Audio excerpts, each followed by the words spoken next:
4 साल 4 महीने बाद सुप्रीम कोर्ट ने अनुच्छेद 370 पर अपनी मुहर लगा दी। शीर्ष अदालत ने माना है कि अनुच्छेद 370 हटाना सही था। इसे खत्म करने के लिए जो संवैधानिक प्रक्रिया अपनाई गई वह भी वैध थी। नियमों का कहीं कोई उल्लंघन नहीं हुआ। याचिकाकर्ताओं की अर्जियों पर 16 दिनों तक लगातार सुनवाई करने के बाद कोर्ट ने अपना यह ऐतिहासिक फैसला सुनाया है। अपने फैसले में उसने कई बातें साफ कर दी हैं। उसने स्पष्ट कर दिया है कि अनुच्छेद 370 खत्म करने के लिए संविधान सभा की सिफारिश जरूरी नहीं थी। राष्ट्रपति के पास इस तरह का फैसला लेने की संवैधानिक शक्तियां हैं।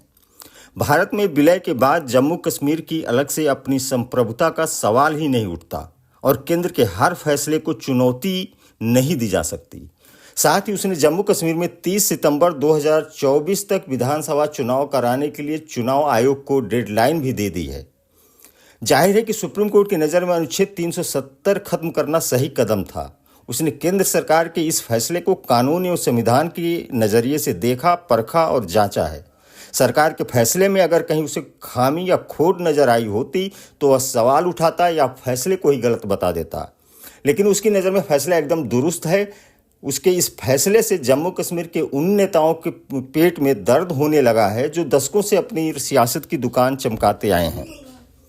पूर्व सीएम एवं नेशनल कॉन्फ्रेंस के नेता उमर अब्दुल्ला एवं पीपुल्स डेमोक्रेटिक पार्टी की मुखिया एवं पूर्व सीएम महबूबा मुफ्ती को जैसे 440 वोल्ट का झटका लग गया।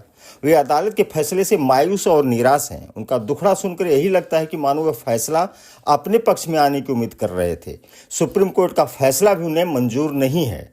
उमर ने दावा किया कि सरकार ने उन्हें घर में नजरबंद कर दिया, तो महबूबा ने कहा है कि ये आइडिया ऑफ इंडिया की हार है। दोनों नेताओं ने कानूनी लड़ाई आगे ले जाने की बात कही है। कोर्ट का यह फैसला ओवैसी साहब को भी बुरा लगा। उन्होंने कहा कि वो सुप्रीम कोर्ट के फैसले से सहमत नहीं है, हालांकि वो कोर्ट के फैसलों से कम ही इत्तेफाक रखते हैं। इनकी चिंता अलग है। इन्हें लगता है कि सरकार आगे चेन्नई, कोलकाता, हैदराबाद और मुंबई को केंद्र शासित प्रदेश बना देगी। जाहिर है कि अपने सियासी एजेंडे पर कोर्ट की इस चोट से ये नेता तिलमिला गए हैं।